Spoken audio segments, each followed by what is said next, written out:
Welcome to the Ellis podcast. Welcome back, everybody. I'm recording this on a Saturday morning before the Royal Rumble starts, but I wanted to get this in recorded. I'll probably release it a little bit later today. And in this episode, we are going over the American League and National League Central divisions and just the changes that happened during the offseason. Again, this is not about predicting where teams are going to finish. I will do that later when we go team by team during spring training and talk about each team individually. But this is just really to get everybody up to speed on, hey, what is going on? So we'll go through that today. And again, 10 teams. I want to go a little bit in depth just to get everybody updated. You know, if you're a fantasy baseball player, I think this would be good for you to just hear where some of the changes have been made to players fit better in a certain lineup today versus where they were last year. So you can use it for that purpose.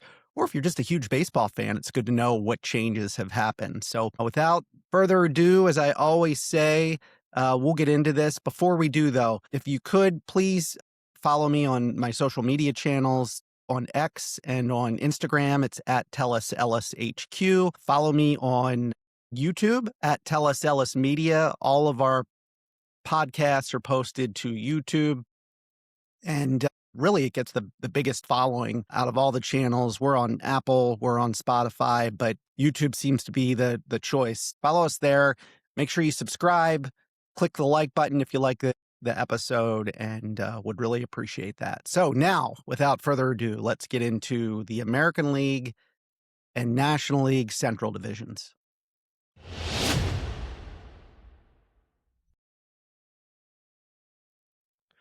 We are going to start with the Cleveland Guardians, and boy, this is an interesting team. You know, last year they were 70 wins and 70 losses on September 5th, and they went on, actually, they won that game to get to 70 and 70 on September 5th. They ended up winning 5 in a row, lost 1, and then won 10 in a row. So again, they were 69 and 70.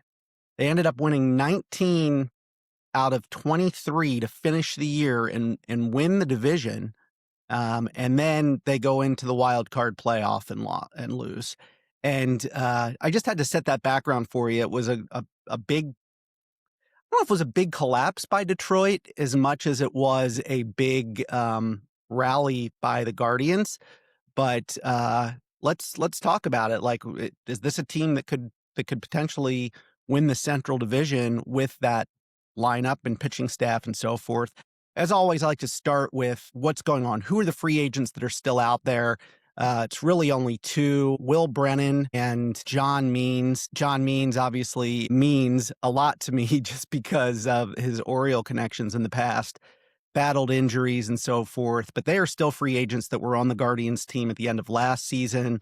Notable losses: Lane Thomas went to the Royals, Sam Henkes went to the Giants, Jacob Junis went to the Rangers, and Tristan McKenzie went to the Padres. And, you know, if you look at those players, Lane Thomas is a 160 hitter and 125 at-bats last year, good defensive player. Relief pitchers, Henkes and Junis. Henkes didn't pitch in 25. Junis was very good in the pen. He was 4-1 with a 2.97 ERA in 57 games, 66 and 2/3 innings, 55 strikeouts, and a 1.23 WHIP. He was pretty darn good out of that bullpen. And then you had Tristan McKenzie, who only pitched in 4 games last year, so they haven't lost a lot really. Now, if you look at who they've added, they also haven't added a whole lot. Colin Holderman was signed to a 1-year deal, and Sean Armstrong was signed to a 1-year deal. Holderman was a Pirates non-tender, and he had a right thumb injury that kept him out of playing for 2 months last year. He ended up 0-2 with a 7.01 ERA, so not great numbers. And it's not like that was in limited action. I mean, it was in 24 games. So obviously the Guardians see something in him. And we'll see where he ends up on this team. As far as Armstrong goes, he's very good. 4-3, 2.31 ERA out of the pen, 71 games. He did start 2 games. He ended up with 9 saves.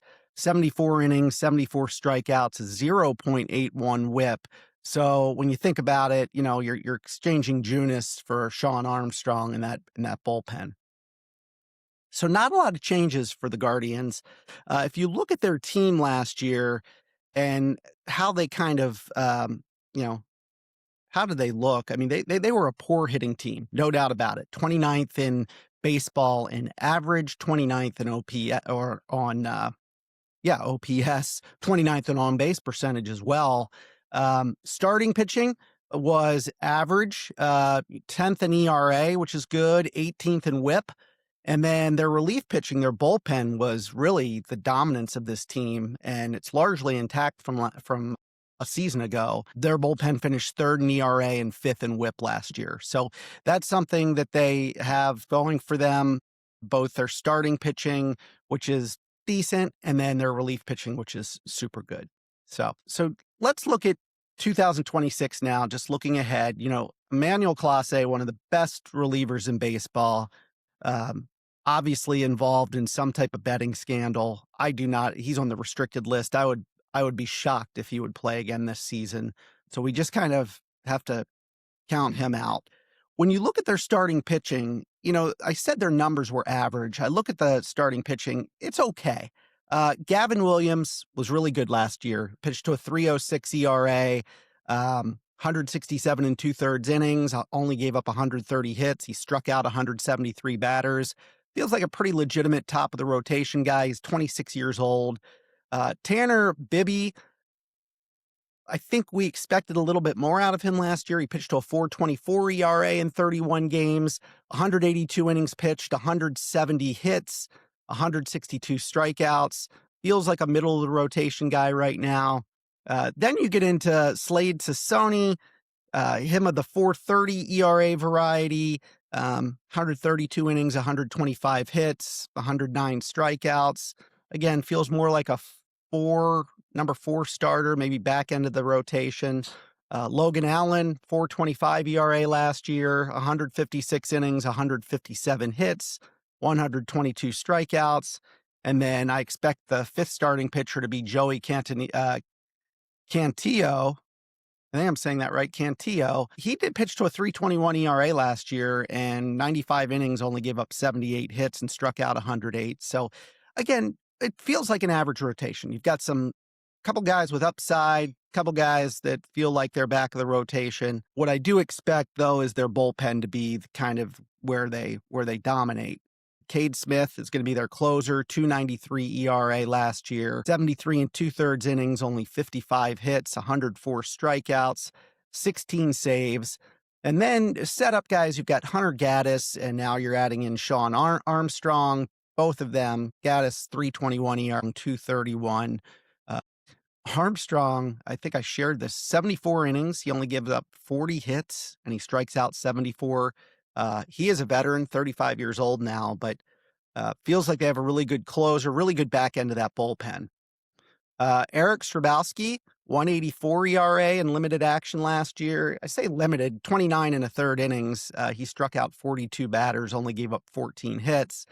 And then you get into the back part of the bullpen, maybe a little weaker there with Matt Festa, Tim Herron, Connor Brogdon. Those guys aren't as polished as that top piece of the bullpen. So now let's talk about their offense. And, this is just an offense that is significantly lacking. And I am surprised that they didn't do something more here in the offseason. I know it's not a big market team where you can go and spend on, a Pete Alonso or someone like that, but they've got a guy in Jose Ramirez, just signed a contract extension, 283 last year with 30 home runs, 44 stolen bases, an OPS of 863. But yet, what are you surrounding him with? I mean, you're surrounding him with a Kyle Manzardo, a 234 hitter. Yeah, he's got some pop, hit 27 home runs last year. But what are you doing really beyond that? I mean, you've got Stephen Kwan, a nice player, a 21 stolen bases, good top of the order bat, 272 hitter, gets on base at a 330 clip. But then when you look at the rest of that lineup, boy, it is just sparse. I mean, it is really, really sparse. So hitting is going to be a big issue for them. If you look at prospects for them and who could help them this year, You've got second baseman Travis Bazzana. He had a lot of injuries in 25, which barred his, big league opportunities. He's healthy now. He should be given a shot to make the team. He does have good hitting prowess.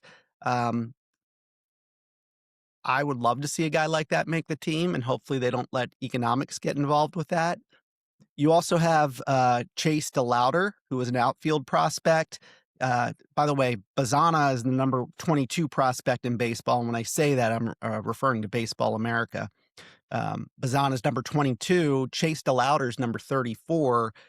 He too had persistent foot issues last year, but did debut in the postseason and could be a middle of the order bat and should make the 25-man roster. So help there is coming. And then Parker Messick is a left-hand pitcher, number 88 prospect. Debuted in 25, could be a rotation anchor down the road. I do expect him to break camp. So we'll see what happens there.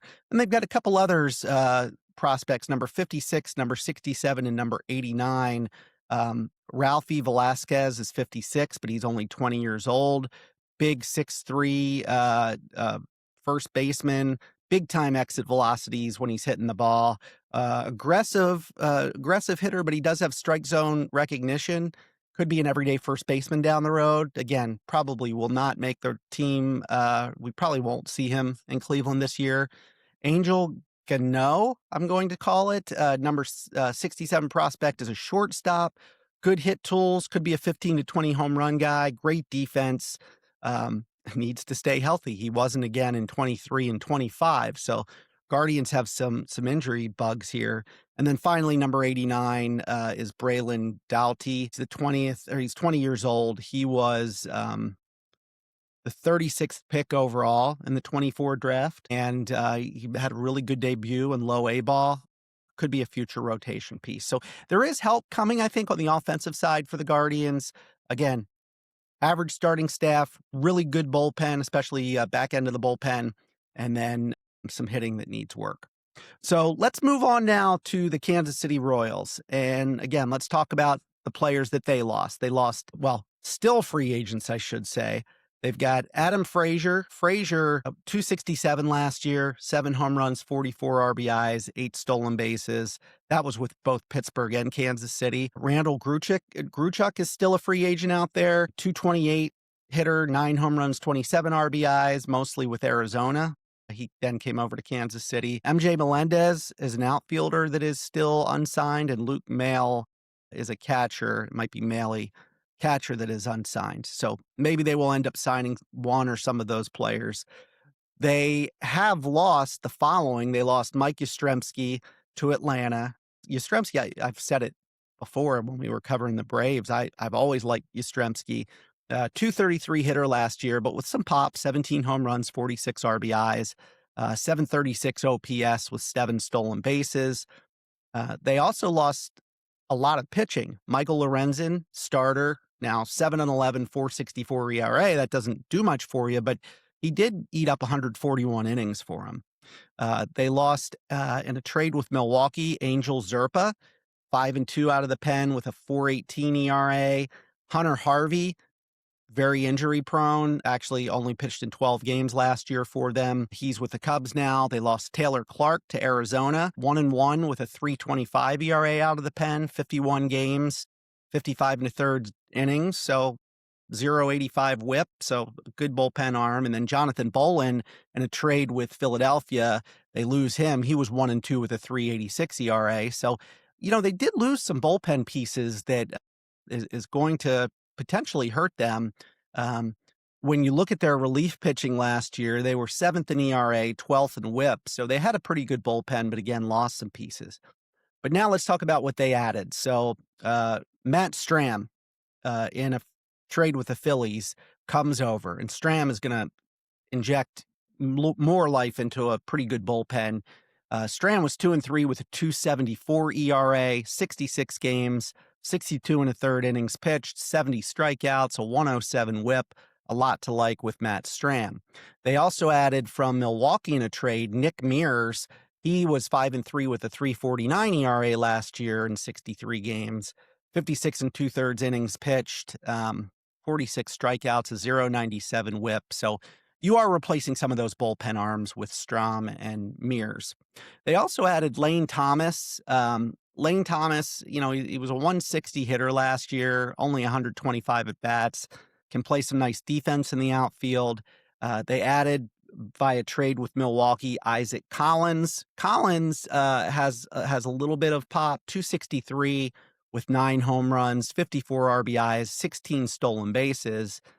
With a 779 OPS. So that's a nice add to the outfield there. Maybe replaces a Mike Yastrzemski, maybe a role like that.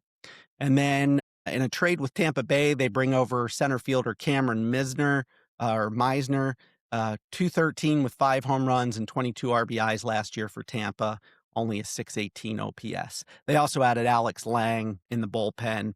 So again, some nice additions there. I talked about their bullpen, which was pretty good. Their biggest losses, Taylor Clark and Jonathan Bolin, but they did pick up Stram and Mears. So it's kind of a wash there, I think. When you look at their bullpen, they have a really good closer in Carlos Estevez, 42 saves last year, 2.45 ERA, 66 innings, only 48 hits, 54 strikeouts. They have really good setup guys. Strom, of course, is being added, but then Lucas Ursig, 2.64 ERA in 61 and a third innings. Then you look at their kind of middle of the bullpen pitchers. You've got John Schreiber, a 3.80 ERA in 64 innings. You've got Nick Mears coming over, as I said. Daniel Lynch is in there, 3.06 ERA in 67 and 2/3 innings. And now you go to the back of the bullpen, you have a Bailey Falter there, and I mentioned Lang coming over. So, maybe it's not as good as the Guardians bullpen, but it's right up there with them, I would think. So that looks good. When you look at their starting pitching, Cole Reagan's at the top of the rotation. He can be one of the best pitchers in baseball if he's healthy. But when you look at his numbers last year, he only started 13 games, 4.67 ERA. You look at that and you're like, what is going on? Obviously, he wasn't healthy. But if you look at the numbers that make up that 4.67 ERA, in 61 and 2/3 innings, he only gave up 53 hits and he struck out 98 batters. You almost wonder, a guy like this, is he better in the bullpen? I'm anxious to see how he performs this year, but if he's on top of his game, he is a solid number 1 starter. Then you have Michael Wacha, who is 34 years old now. Feels like he's 54 years old. 3.86 ERA last year, 172 and 2/3 innings, 166 hits. He doesn't strike out a lot of guys, 126 strikeouts in 172 innings, but he is a really solid middle of the rotation piece. Chris Bubik was really good last year, 2.55 ERA, 20 games started, 116 and a third innings pitched. He only gave up 98 hits and 116 strikeouts, so you've got to like that. Seth Lugo was one of the best pitchers in baseball 2 years ago, came back with a 4.15 ERA last year, which isn't bad, 145 innings, 133 hits. So again, that's not a bad top 4, assuming folks are healthy. And then Noah Cameron, who was 7th round draft choice in 2021 for the Royals, he came out last year, and in 24 starts, he pitched to a 2.99 ERA, 138 and a third innings, 109 hits, and 114 strikeouts. So again, I really like that rotation, and it's a really good bullpen. So a lot to like there. If you move over to the batting side of things, and by the way, their starting pitching ranked 7th in ERA last year and 13th in WHIP, so pretty good. Their hitting was 15th in average and 20th in OPS. And when you look at their lineup, you've got Michael Garcia, 286 with 16 home runs and 23 stolen bases last year. He gets on base at a 351 clip. Of course, Bobby Witt Jr., phenomenal player, 295 with 23 home runs and 38 stolen bases last year and 852 OPS. Vinny Pasquantino, he is a solid middle of the order bat, 264, 32 home runs last year, approaching an 800 OPS. Salvador Perez, now 35 years old, catcher, DHs, 284 with 30 home runs last year. I mean, that guy is Mr. Consistent. I think I've had him every year in fantasy baseball for the last several years. And then you go through the bottom of the lineup, it does break up a little bit there. You've got players like Jonathan India, who's a nice player, but only 233 last year. And that was in 567 at bats. Kyle Isbell, their center fielder, only 255, a 650 plus OPS. So some holes there, no doubt about it, that they've got to look into and try to fill on the hitting side. When you look at their prospects that could make an impact this year, they really only have one top 100 prospect, and that's catcher Carter Jensen.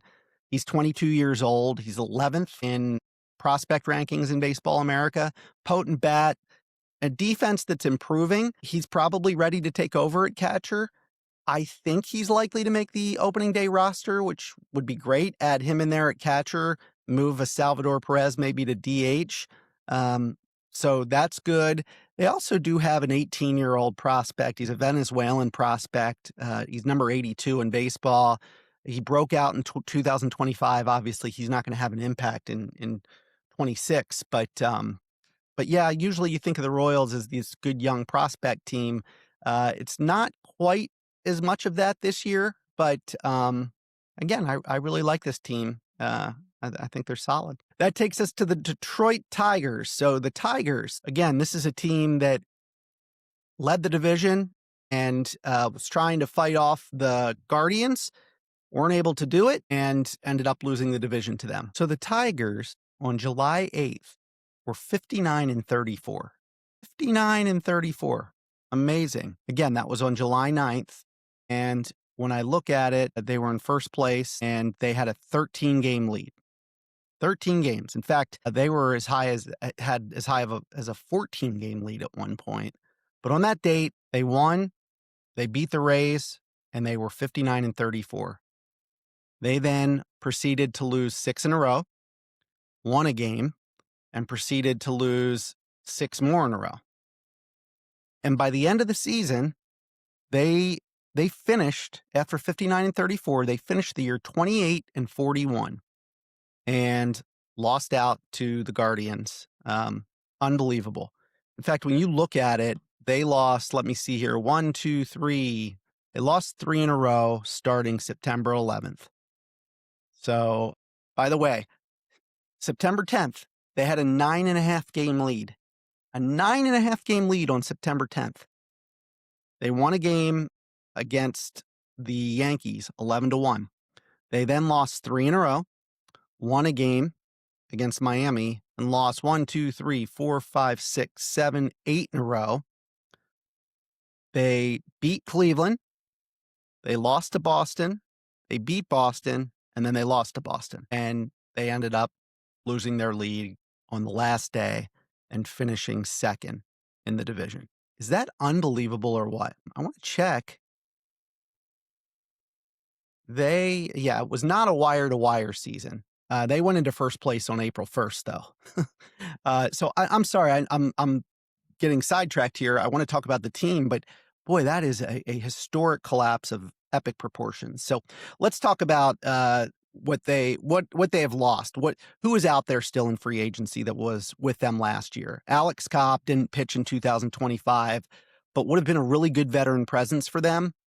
He is a free agent. Tommy Canale, relief pitcher, 1-5 last year with a 4.43 ERA, 66 games, 63 innings pitched, 130 WHIP. He's a bullpen piece that eats up innings, but not great performance. Rafael Montero, 1-2 with a 4.48 ERA, kind of the same, 59 games, but again, these are innings eaters. 60 and a third innings for Montero. Canale had 63 innings pitched last year. You've got Chris Paddock, who is a free agent with Minnesota and Detroit. He was 5-12 with a 5.35 ERA. And then Paul Sewald was with Detroit and Cleveland. He only pitched in 4 games with Detroit, 1-1 with a 4.58 ERA. So those are the current free agents that are out there. There's a couple more out there. Jose Urquidy is out there. That is who is out there. So who did they lose in free agency? They lost Jason Foley to the San Francisco Giants. He didn't pitch in 25. They lost Andy Ibanez to the Dodgers. He was a third baseman, 239 hitter, 4 home runs, 21 RBIs, not a lot of playing time. And then they lost Chase Lee in a trade with Toronto. Chase Lee was 4-1 with a 4.10 ERA, 37 and a third innings pitched. So when I look at all of that, I say to myself, they really didn't lose a lot of quality. They may have lost quantity, especially in the bullpen, but not a lot of quality. So now let's talk about their additions for the year. So they re-signed Gleyber Torres, which was a good re-signing. 256 hitter, 16 home runs, 74 RBIs, 745 OPS. He's a second baseman. He is he's solid and very dependable, and had a nice season. Kenley Jansen, they signed. He was with the Angels, ended with the Angels last year. Jansen can still pitch. He was 5-4 with a 2.59 ERA. 62 games, he saved 29. 0.95 whip, so you kind of like that signing. They re-signed Kyle Finnegan. I've always liked Kyle Finnegan, even when he was with the Nationals. Again, he is a consistent piece. 4-4 with a 3.47 ERA, 24 saves last year, and a 1.11 whip. He was really good for Detroit when he came over last year. And then starting pitcher Drew Anderson they signed. He pitched in Japan and Korea. 3.89 and 2.25 ERA the last 2 seasons overseas. We'll see how that translates into Major League Baseball. So I feel like they picked up a little more than they lost. So how did they finish in 25? Just offensively pitching, starting, and bullpen. So their hitting was middle of the league, 16th in average, 14th in on-base percentage, 12th in OPS. When I look at their lineup, Colt Keith will play third base for them, and he's still a pretty young guy, 24 years old. He batted 256 with 13 home runs last year, 413 slugging percentage. I think they need a little bit more from him this next year if he's going to play third base for them. We talked about Gleyber Torres, very solid. Kerry Carpenter is the DH, 28 years old, 252 average with 26 home runs. Pretty nice year for Carpenter. Riley Green had a breakout year last year, 258 with 36 home runs. They hope that he can replicate that. Spencer Torkelson showed some life last year. Now, he only batted 240, but 31 home runs. He did cool off a little bit later in the year, but it was good to see some life from Torkelson, the former number 1 overall pick for Detroit. And then, from there, you've got guys like Zach McKinstry is at shortstop. He's a 259 hitter with 19 stolen bases. A nice piece. Dylan Dingler, a nice piece. Wenciel Perez, their right fielder, decent, but not an overwhelming offense, an average offense. But that assumes that Riley Green's going to replicate that. Hopefully Colton Keith can pick it up a little bit. Kerry Carpenter can replicate it. They still have Javier Baez. He's probably going to be coming off the bench this year, 257 with 12 home runs. It's a shame that he just kind of fell off the face of the earth. He's still only 33 years old. So then let's take a look at we'll go with their bullpen first. Again, middle of the pack, 17th in ERA, 16th in whip last year. You've got Kenley Jansen, who's likely to close now. We talked about his numbers. He's solid, right? He's 38 years old. You do have to worry about that, but pretty solid closing situation there.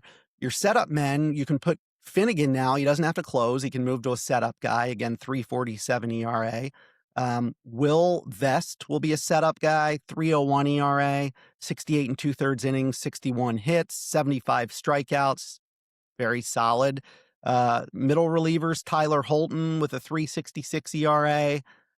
In 78 and 2/3 innings last year, he only gave up 65 hits. You like that. Brennan Hanafy, a 3 ERA. You have Brant Herter, who had a 2.43 ERA last year, 63 innings, 57 hits, 68 strikeouts. And then your kind of that middle relief, long relief, not as solid, but you've got some bodies there that should be okay. So really, their bullpen not that bad. Their starting pitching, when you look at their starting pitching, obviously it all falls on the shoulders of Tariq Skubal. Been a lot of discussion in the offseason about him. Should they trade him? Should they sign him to an extension? Can they afford to sign him to an extension? You look at his numbers. So Skubal, 2.21 ERA, 195 in the third innings. He only gave up 141 hits, 241 strikeouts. Remarkable. Really, really great. It doesn't get any better. Jack Flaherty will insert himself in the number 2 spot in the rotation. Flaherty, a 4.64 ERA. You do like the fact in 161 innings, he only gave up 147 hits and he struck out 188. So Flaherty was really good with the Cardinals, then kind of fell off a little bit. And over the last couple of years, he's picked it back up. So I think Flaherty's a good option. I wish he wasn't a number 2 pitcher. Feels like more of a 3, maybe a 4. Casey Mize had a good year last year, 3.87 ERA. You know, his true numbers, 149 innings, 153 hits, 139 strikeouts, kind of pedestrian. He's going to slate as a 3 starter. You'd probably rather see him as a 4. And then Reese Olson, 26-year-old, 3.15 ERA last year, 68 and 2/3 innings, 58 hits. Decent for a number 4 starter. Not bad. You hope he can keep that up.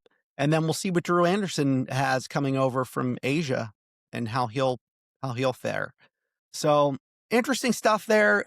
You know, it's funny, I go through these first 3 teams in the American League Central, and it's going to be a competitive division. Let's talk about a team that I don't expect to be competitive in that division, and that's the White Sox. The White Sox have a couple free agents still. They've got Cam Boozer, Martin Perez, and Mike Tauchman, who are still out there.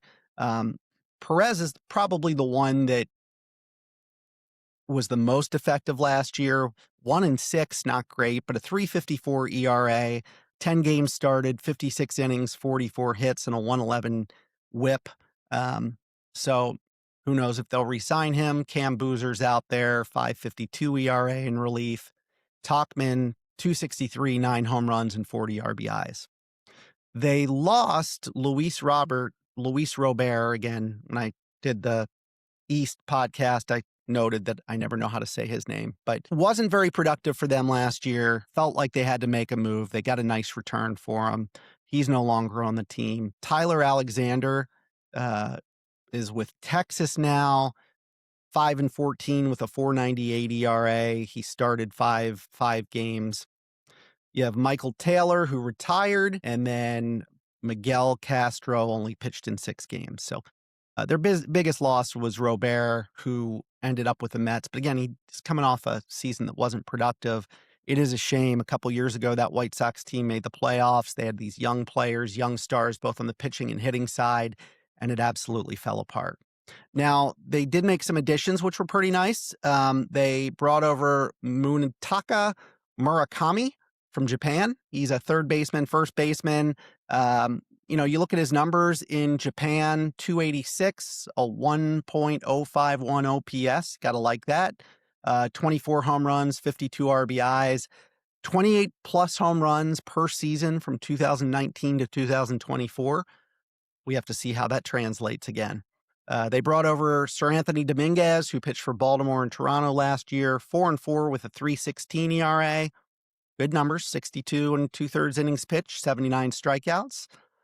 Anthony Kay, they brought over from Japan. So really dipping into that international market, a 1.74 ERA. While he was in Japan, he really improved his fastball. It's hitting kind of mid-90s, 95 right now.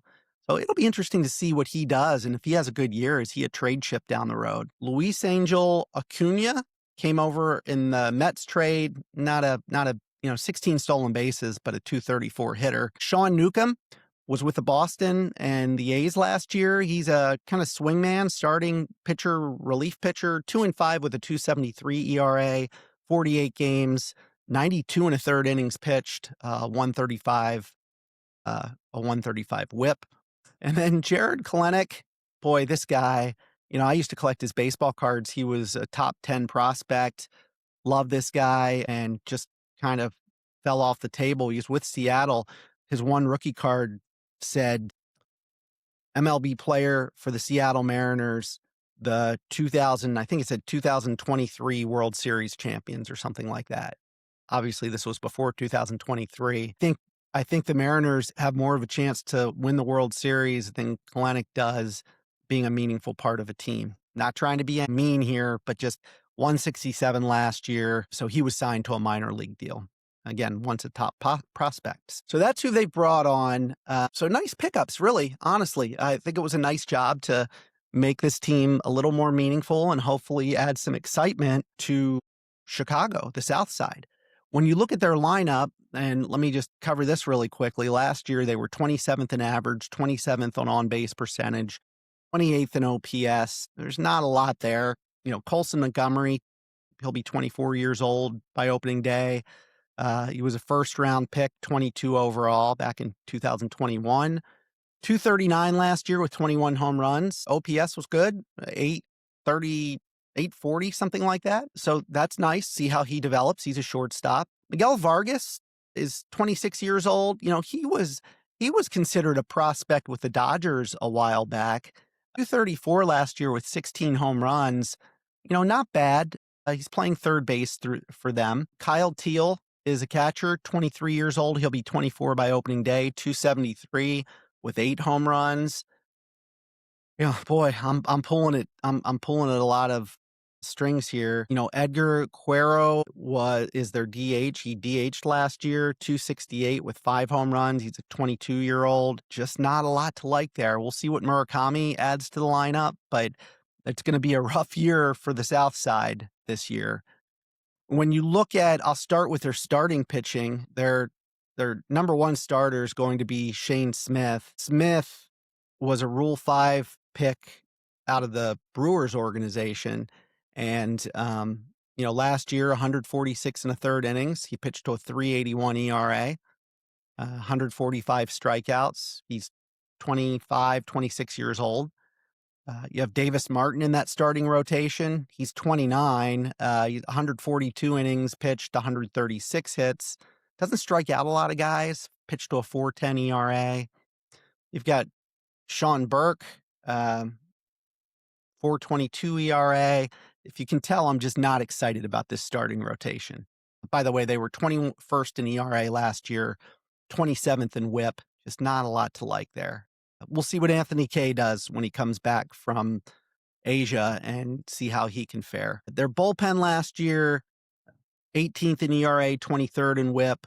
They do add Sir Anthony Dominguez, as I said. He's likely to close for them. When you look at their setup guys, Jordan Leisure last year, 3.92 ERA, 64 and a third innings, only 49 hits with 81 strikeouts. So there's a lot to like there. Grant Taylor is the other setup guy, 23 years old. Pitched to a 4.91 ERA last year. Again, he's young. He's going to grow. And then, from there, Mike Vasil is in the bullpen. Really good numbers last year. 2.50 ERA, 101 innings, 74 hits, 82 strikeouts.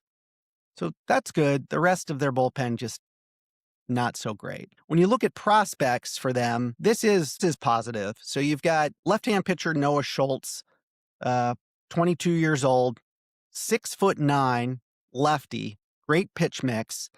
Could see him coming up late 26. A lot to like there. He's the 26th ranked prospect. 27th ranked prospect is Caleb Bomer, and I think I'm saying that right. It might be Bomber. He's 20 years old. He's a second round pick in 24. He won't impact 2026 at all. You've got 22-year-old Braden Montgomery, the number 73 prospect in baseball. He fractured his right foot in 2025, and he fractured his right ankle in college in 2024. A lot of bad luck there. He's got this violent swing and miss. If he stays healthy, he could be in Chicago in 26. So something to look forward to there. The number 91 prospect is a left-hand pitcher, Hagen Smith. He's 22 years old. He saw a dip in velocity in 2025 and was shut down. He played in the Arizona Fall League and did pretty well. He could be in Chicago if he gets off to a good start this year, so we'll see. Right-hand pitcher Tanner McDougal, 22 years old. He went from a 6.04 ERA in 2024 to a 3.26 ERA in 2025, so made some adjustments. Strikes out 28.3% of the batters he faces. He throws 97 to 98 miles an hour. Probably needs a little more minor league development, but if he starts going off in the minors, there's a possibility you could see him in Chicago. Last is the number 92 prospect. By the way, McDougal is the number 100 prospect, so the last one on the top 100 list. Number 92 is Billy Castro. He's only 19 years old. He was one of the top high school players in the 25 draft. He's an elite defender. He needs to improve his hitting. Not going to touch Chicago anytime soon, but there are some good things there for the White Sox, the Southsiders, if you will.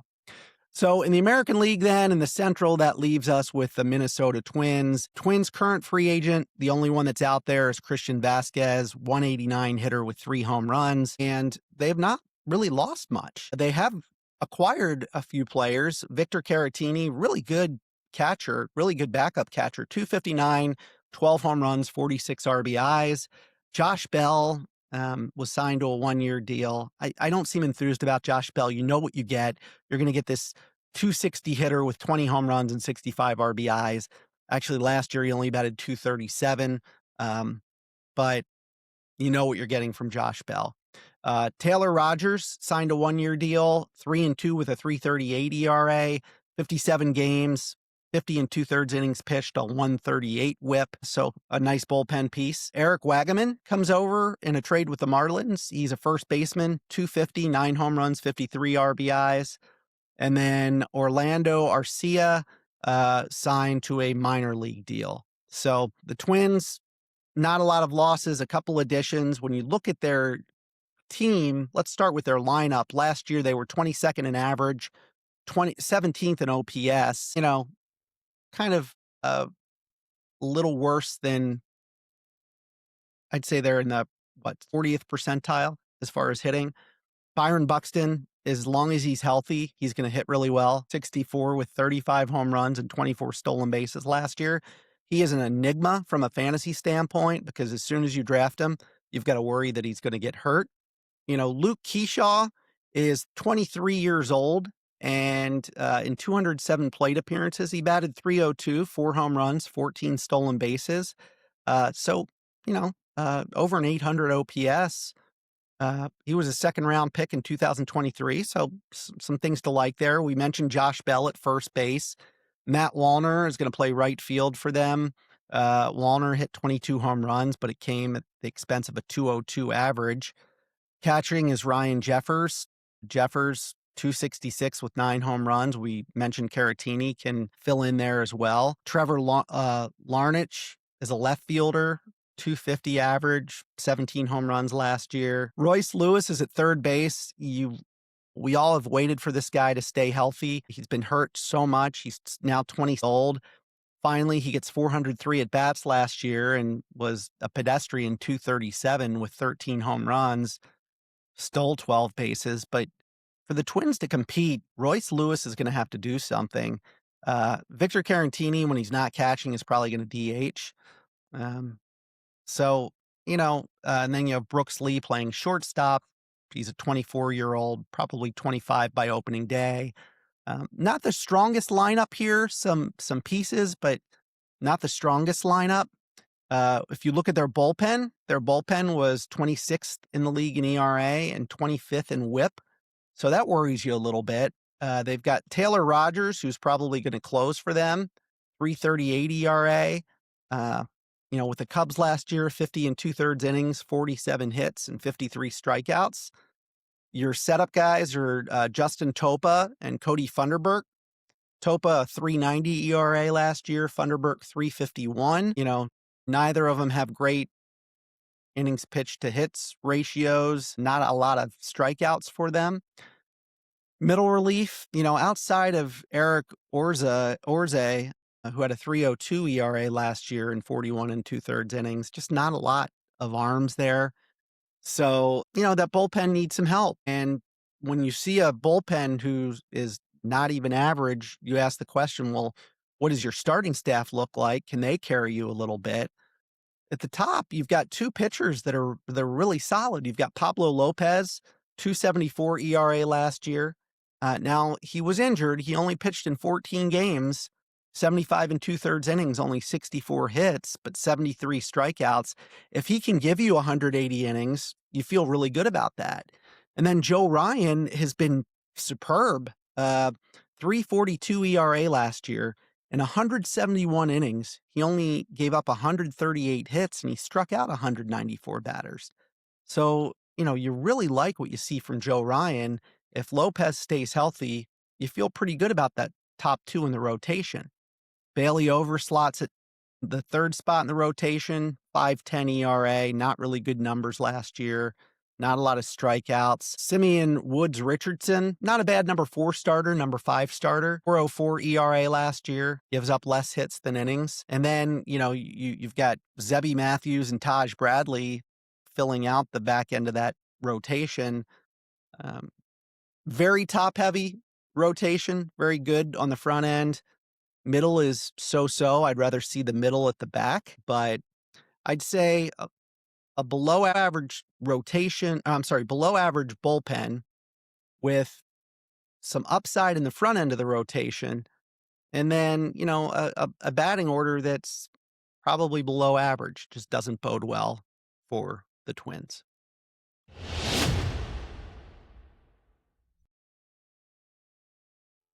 All right, we're moving to the National League. Let's talk about the Brewers. So the Brewers, free agents right now include Rhys Hoskins, 237 with 12 home runs last year, 43 RBIs. Shelby Miller, relief pitcher, 4-3 with a 2.74 ERA, pitched in 48 games, had 10 saves, really good numbers. He is still out there for somebody. Jordan Montgomery didn't pitch in 25 and has only had 25 appearances since his World Series title with the Rangers in 2023. And then Jose Quintana is still out there, nice pitcher, 11-7, 3.96 ERA. He started 24 games last year. Notable subtractions. So we talked about the Freddie Peralta trade with the Mets. Huge pickup for the Mets, huge loss for the Brewers. Peralta 17-6 with a 2.70 ERA and 204 strikeouts in 176 and two-thirds innings. Big loss. Danny Jansen, catcher, signed with the Rangers. Jansen, 215 hitter with 14 homers and 36 RBIs. Isaac Collins in a trade with the Royals, went over there, 263, 9 homers and 54 RBIs. The Mets also picked up Tobias Myers in that deal. Tobias, a 27-year-old, 1-2 with a 3.55 ERA, 50 and two-thirds innings, 38 strikeouts, a 1.36 whip. And then Nick Mears was lost in a trade with the Royals. We talked about Mears, 3.49 ERA, 56 and two-thirds innings out of that bullpen. So some big losses there for the Brewers, who won their division last year. So what do they have? What have they acquired this year? And I'll start with Brandon Woodruff, who they re-signed. He accepted a qualifying offer from them. Woodruff has been hurt for the better part of 2 seasons. When he did pitch last year, he was dominant. 7-2 with a 3.20 ERA. In 64 and two-thirds innings, he struck out 83 batters and pitched to a 0.91 whip. Absolutely fantastic, and that's what you want to see as a starting pitcher. He is going to slot right at the top of the rotation, and I think the Brewers are thinking he can be our Peralta replacement. They acquired Jet Williams in that trade with the Mets, but he will be in the minor leagues. Brandon Sproat was another person that came over in that Mets deal. 25-year-old. He was 0-2 with a 4.79 ERA last year. Only started 4 games for them, but good opportunity for him to maybe slot into the rotation. They signed Angel Zerpa. It was a trade actually with the Royals, Angel Zerpa. And then Akil Badeau signed a 1-year deal. He's an outfielder. So let's talk about first the lineup. when you look at their batting last year, they were number 3 in baseball in batting average and number 2 in on-base percentage, number 11 in OPS. And again, they didn't lose a whole lot here. You've got Jackson Chourio, the 21-year-old. I think he'll be 22 by the start of the season. 270 hitter, but 21 home runs, 21 stolen bases. His OPS was 771. Again, he is still young. He is still developing. His numbers are likely only to go up in increase. Bryce Strang has been a really, really nice piece for them at second base. Some question whether he was getting lucky in his hitting when you look at some of the in-depth statistics, but 288 last year, 18 home runs, 24 stolen bases, approaching an 800 OPS. Really, really nice numbers. So you like that. If you're the Brewers, he's a nice number 2 hitter at second base. You've got William Contreras at catcher, 260 with 17 home runs. Then you have Christian Yelich, who could bat cleanup for them, 264 hitter, 29 home runs, still steals bases, 16 stolen bases last year. Andrew Vaughn trying to reestablish himself, hit a little bit better last year. He was with the White Sox for a while, came over last year and ended up batting 254 with 14 home runs. That was only in 447 at bats. Sal Frelick, 25-year-old right fielder, 288 with 12 home runs, 19 stolen bases. Boy, they've got a lot of guys with a combination of speed and some power. Yeah, even Caleb Durbin, their third baseman, 256, 11 home runs, 18 stolen bases. Joey Ortiz, their shortstop, only batted 230, but 14 stolen bases. They've got such a nice mix there. In fact, if you look at their projected starting lineup, they've got 6 guys last year that stole over 10 bases. So I really like that lineup in this division. Let's talk about their starting pitching. Their starting pitching last year was 3rd in ERA, 11th in WHIP. Again, big loss with Freddie Peralta in the trade, but Brandon Woodruff will slot in at number 1. We talked about him. Jacob Mizorowski was lights out when he came up, was called up last year and just started. He was so dominant. Then the league kind of caught up to him a little bit, so he's going to have to make an adjustment here. He was a second-round draft pick back in 2022, still only 23 years old. 66 innings, 51 hits, 87 strikeouts. He pitched to a 4.36 ERA. Then you have Quinn Prestier, 25-year-old, 157 and a third innings, 145 hits, 132 strikeouts. He pitched to a 3.32 ERA. So you like Prestier. I like him as a number 3 starter. I think he's got upside. Chad Patrick is likely to be their number 4 starter. 3.53 ERA last year, 119 innings, 113 hits, struck out 127, so more than a strikeout an inning. 3.53 ERA, you got to like that. And then 4th round draft pick out of 2021, Logan Henderson should slot into that rotation. In 25 and a third innings, so limited sample size, he had a 1.78 ERA last year. In those 25 and a third innings, he had 33 strikeouts. So a really good young rotation that is anchored by Woodruff, who, if he stays healthy, should make a big impact. This is going to be a really good race, I think, between Milwaukee and the Cubs this year, and really, really like that starting rotation and the lineup. So let's talk about now their bullpen. 6th in ERA, 8th in WHIP. You got to like that. Abner Uribe is their closer. Last year, he pitched to a 1.67 ERA, had 7 saves, and 75 and a third innings, only gave up 51 hits and struck out 90. So you really like him to close. Set up 2 really good players. Trevor McGill, who was their closer last year, 2.49 ERA, 30 saves. In 47 innings, he gave up 36 hits and 60 strikeouts. I think they like McGill in the setup spot as opposed to the closing spot, but I don't think that's open and shut argument. We'll see what happens in spring training. And then Jared Koenig, 2.86 ERA in 66 innings. He gave up 57 hits and struck out 68 batters. Boy, that back end of the bullpen, really, really solid. You go to middle relief and you've got an Aaron Ashby who pitched to a 2.16 ERA last year, 66 and 2/3 innings, 54 hits and 76 strikeouts. You've got to love that. They bring over Angel Zerpa. He had a 4.18 ERA last year with the Kansas City Royals. And then you've got guys like Grant Anderson, who was great last year, 3.23 ERA, 69 and 2/3 innings, 59 hits and 74 strikeouts. Rob Zistrin, I always pronounce this wrong. Zistrinsky. I'll leave it at that. 2.45 ERA, only 22 innings, 16 hits and 20 strikeouts. And then DL Hall, former Oriole farmhand, always seen as having a lot of upside. 3.49 ERA, 38 and 2/3 innings, 24 hits and 27 strikeouts. He could slot in long relief for that team. So again, really a lot to like here, and that's before we even talk about their prospects. So let's talk about their prospects. Ones that could impact this year, perhaps. We talked about Jet Williams, the number 71 prospect in baseball. He's 22 years old, came over from the Mets in the deal that brought the Mets Freddie Peralta. So Jet, just a great shortstop prospect.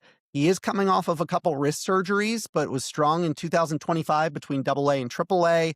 He's got speed, defense, he can run. I wouldn't be shocked if we saw him in late 26 in Milwaukee.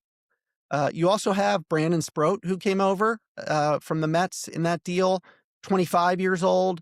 He did make the Mets in 25. He's got a nice 6-pitch mix. Could move into a relief role with the Brewers. We'll see, but I could see him breaking camp, maybe being in a long relief role, maybe competing with DL Hall for that role. And then we talked about Logan Henderson. He was injured a little bit last year. He would have probably been in Milwaukee earlier if it wasn't for some injuries. Huge numbers, as I said, in 5 starts. I absolutely think he's going to start the season in the starting rotation for the Brewers. And again, from a prospect standpoint, because he didn't really qualify to get out of that prospect rankings, he was number 96.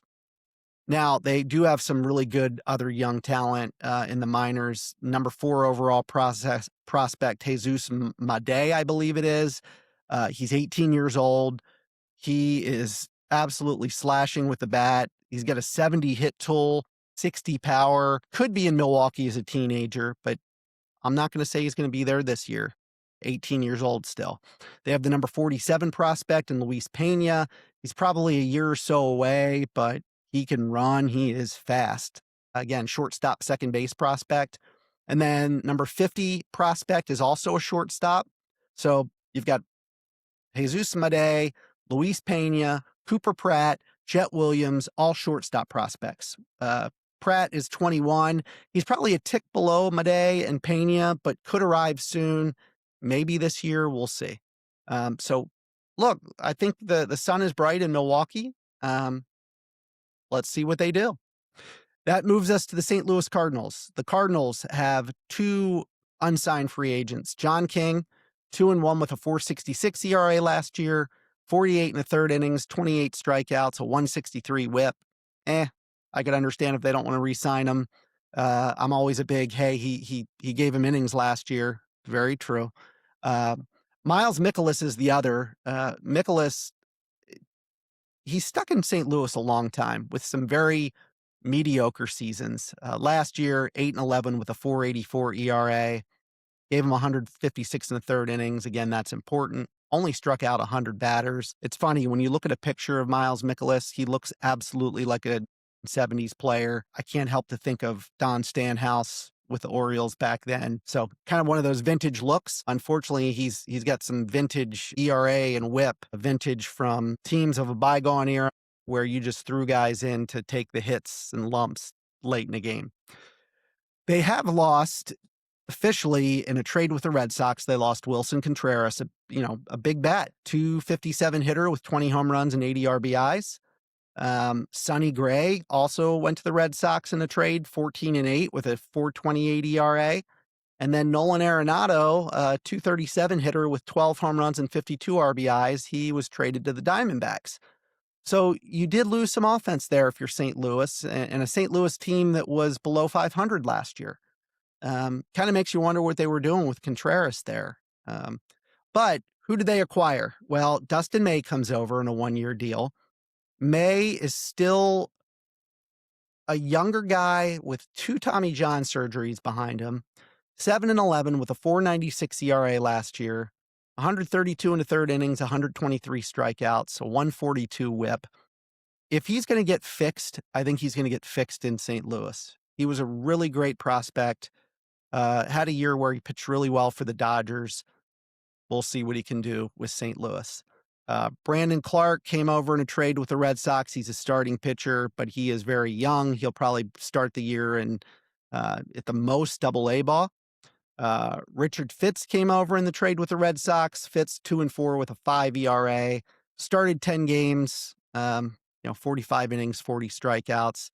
Hunter Dobbins came over in the trade with the Red Sox. Dobbins 4-1 with a 4.13 ERA last year. Started 11 games, 61 innings, 45 strikeouts, a 128 whip. Ryan Stanek signed a one-year deal with St. Louis, 4-6 with a 5.30 ERA. Again, 56 innings pitched, so hounding this. You got to have innings in that bullpen. And then Yoel Pazzo, a catcher, re-signed with the Cardinals on a one-year deal. He only is a 231 hitter with 5 home runs. So let's talk about first this lineup. Very average, 17th in average, 18th in on-base percentage, 25th in OPS. They've got a Brendan Donovan at the top of the order, 287 hitter. He gets on base at a 353 clip. Only 3 stolen bases, 10 home runs.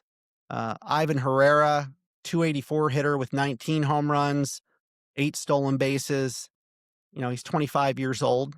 Alec Burleson, 290 with 18 home runs. Burleson's 27 years old. Good story there. OPS is approaching 800. Lars Nootbaar, one of my least favorite names in baseball. Lars Nootbaar, a left fielder, 234 hitter last year with 13 home runs. I just don't see the productivity of this guy. Show me differently. He was an 8th round draft pick back in 2018. Mason Wynn was a big prospect for the Cardinals, 253, 9 home runs, 9 stolen bases. He's still not eclipsing 700 OPS. Wynn is still 23 years old. He'll probably be 24 by opening day. Mason Wynn has been a disappointment. Jordan Walker has been a disappointment. Jordan Walker was one of the top prospects in baseball, only 215 last year with 6 home runs and 10 stolen bases. I think the Cardinals were banking on those guys, and they've just been really, really disappointing. Now, Walker is still 23 years old too, still has time to develop, but, I talked about Wynn not hitting the 700 OPS. Jordan Walker's not hitting the 600 OPS yet, so not good. They've got Nolan Gorman, 25 years old, 205 hitter, 14 home runs. This lineup is not good. There have been Cardinal teams in the past, in the 80s, where I'm like, boy, this lineup is just not powerful. It's not fun. There's not a lot there. But those teams won the World Series. This lineup does not scream World Series to me. They've got a lot of room for improvement. Let's talk about starting pitching. So they were bottom quartile of the league, 25th in ERA, 22nd in WHIP. When you look at that starting staff, you've got Matthew Liberatore, a 4.21 ERA, 151 and 2/3 innings, 158 hits, only 122 strikeouts. He's a left-hander, 26 years old. Not very excited about that. I am excited to see what Dustin May does. Again, we talked about him, 4.96 ERA. Let him pitch. Let him try to get back to who he was. Andre Paliante, 5.31 ERA, 162 and 2/3 innings, 173 hits, only 111 strikeouts. That does not scream excitement to me. Michael McGreevy, 25 years old, 4.42 ERA, 95 and two-thirds innings, 100 hits, only 58 strikeouts in those 98, 5 and two-thirds innings. Look, I'm one of those believers in baseball. If you're going to be a dominant pitcher, you've got to strike out a lot of guys. And just not seeing that from this team. And then you've got 28-year-old Kyle Leahy, 3.07 ERA last year, 88 innings, 80 hits, 80 strikeouts. This may be one of the worst rotations in baseball. I'm just being honest with you. There's not a lot to like here. Bullpen, 10th in ERA, 18th in WHIP last year. Riley O'Brien is probably sharing closing duties. It might be closer by committee, but Riley O'Brien, a 2.06 ERA, 48 innings, 33 hits, and 45 strikeouts. Not bad. Jojo Romero, 2.07 ERA, 61 innings, 47 hits, 55 strikeouts. I could see those two, maybe being a committee approach to that closer role. If not, I like Jojo more than Riley, but so pretty solid there. Setup, you've got Matt Svensson, really, really good player. In fact, he could get some save opportunities as well. 60 and a third innings last year, only 33 hits and 68 strikeouts, pitches to a 1.94 ERA. Really like Svensson. I think he's going to be a big piece of that bullpen. When you talk about middle relief, they've got Stanek coming over, 5.30 ERA. You've got Ryan Fernandez, 7.71 ERA. Justin Brule, 5.27 ERA.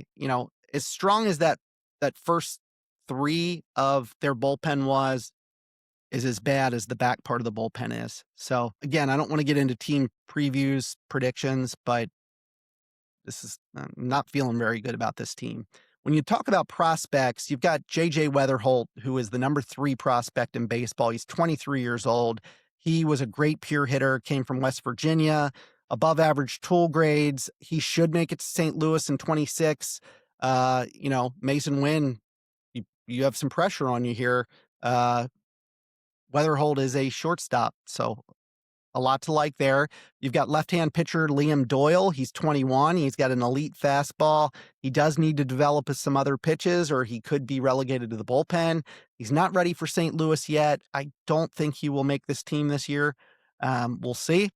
And then you've got number 54 prospect Joshua Baez. He's 22. He is a 6'3", powerful guy. He does strike out a lot, but he's got some speed too. He does have 30-30 potential, and it's very well that he could be in St. Louis before the end of the year. Now, they also have another prospect who's 19 years old, Reniel Rodriguez. He's a catcher, number 35 prospect, but again, he's not going to touch St. Louis this year. He's got plus hitting with big-time power. He might not stick at the plate. He might end up at first base, but again, still needs development. Not likely to be in St. Louis in 2026. All right, let's move to the third team, a team that had probably more changes than any other. And honestly, I really like the changes. So let's start with the players that are unsigned as of right now, that were on the Cubs to finish the year. Ryan Brazier, 0-1 with a 4.50 ERA, 28 games, 26 innings, 1.23 ERA. Aaron Savali, Savali did pitch 102 innings for them, started 18 games. He was 4-9 with a 4.85 ERA. I think Savali's a decent arm that could pitch for a team. I just don't think it's the Cubs. But Savali 1.26 WHIP. Relief pitching, Eli Morgan was 0-1 with a 12.27 ERA. That's all I'll say about Morgan. Carlos Santana came over to the Cubs, first baseman for the year, batted .219, 11 home runs, 54 RBIs. And then Justin Turner, first baseman, .219, 3 home runs, 18 RBIs. So of those free agents, I don't see a lot of excitement with the Cubs in signing any of them.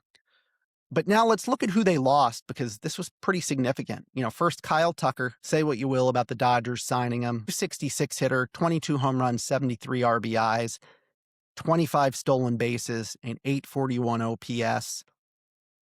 One of the great hitters in baseball right now. So that's a big loss for them.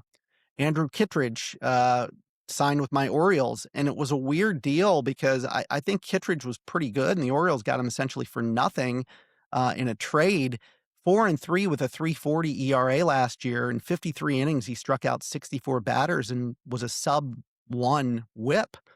So, didn't really understand that one. So then you have Brad Keller, who they lost to the Phillies, a 2.07 ERA, 69 and 2/3 innings. He struck out 75 batters, a 0.96 WHIP. And those are two big bullpen losses, right? They lost Willie Castro to the Rockies. All right, 226, kind of utility guy, 11 home runs, 33 RBIs. Michael Soroka signed with the Diamondbacks. Boy, I've got the demon on my mind with the Royal Rumble coming up. Signed with the Diamondbacks, Michael Soroka. I like Soroka. You know, he was great before he experienced some injuries, and not arm injuries, but 3-8 with a 4.52 ERA last year. He started 17 games, started striking out more batters, 89 and 2/3 innings, 95 strikeouts, a 113 WHIP. Keep an eye on him this year with the Diamondbacks. I think he could have maybe a breakout year.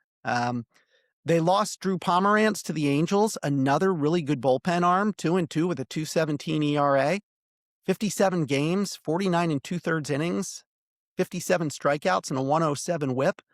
They lost Taylor Rogers out of their bullpen, 3-2 with a 3.38 ERA, 50 and 2/3 innings, 53 strikeouts. He did have a 138 WHIP. And then Owen Casey went over to the Marlins in the trade that brought Edward Stark. No, I'm just kidding. I've got Game of Thrones on my mind now. The trade that brought Edward Cabrera over to him. Owen Casey was a prospect in Major League Ball last year. He only batted 192, but he's a young guy. So again, some big bullpen losses there and a big bat. Now, who did they add? Did they make up for this? You could argue that, hey, Alex Bregman, they signed him, and he's kind of going to be their Kyle Tucker replacement. So maybe you do cover your offensive loss there. Bregman signs a 5-year deal, batted 273, 18 home runs, 62 RBIs last year, and 822 OPS. A lot to like there. Let's talk about starting pitching. In that trade with the Marlins, I mentioned Edward Cabrera came over. Cabrera could be a Cy Young candidate.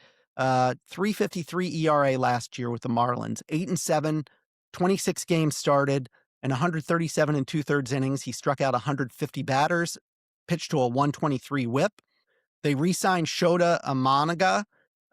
He accepted their qualifying offer, 9-8 with a 3.73 ERA, 25 games started, and 144 and 2/3 innings. He struck out 117 batters, a 0.99 WHIP. Now let's talk about their relief pitching. So they lost a lot of relief pitchers. Did they make it up? Well, they signed Hunter Harvey. Okay, Hunter Harvey, if he's healthy, can be an elite bullpen arm. He was 1-0 last year in only 10 and 2/3 innings. So you've got some risk there. Phil Matone came over in a 2-year deal, 4-5 with a 2.79 ERA, 63 games, 61 and a third innings pitched, 81 strikeouts, a 106 WHIP. You got to like that, right? Caleb Thielbar re-signed with the Cubs, 3-4 with a 2.64 ERA, 67 games, 58 innings, 56 strikeouts, a 0.88 WHIP. You feel good about them re-signing him.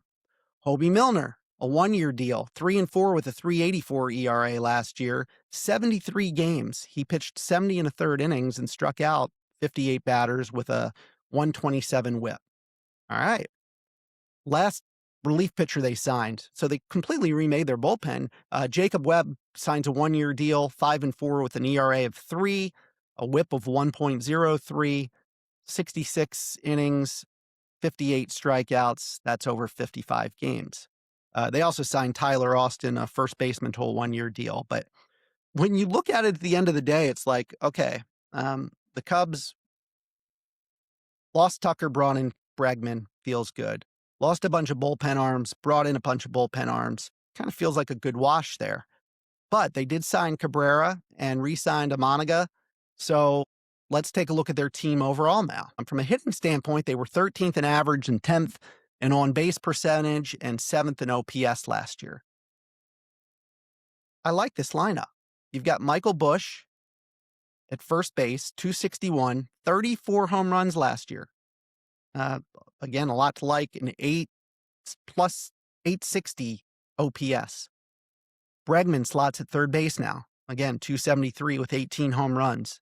You don't have the stolen bases that Tucker gives you, but you've got the OPS and you've got the on-base percentage and some power.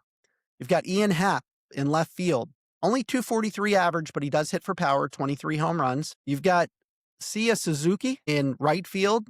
Suzuki, only a 245 hitter, but 32 home runs. You like that? Over an 800 OPS. Pete Crow Armstrong, still just 23 years old, but kind of broke out last year, 31 home runs.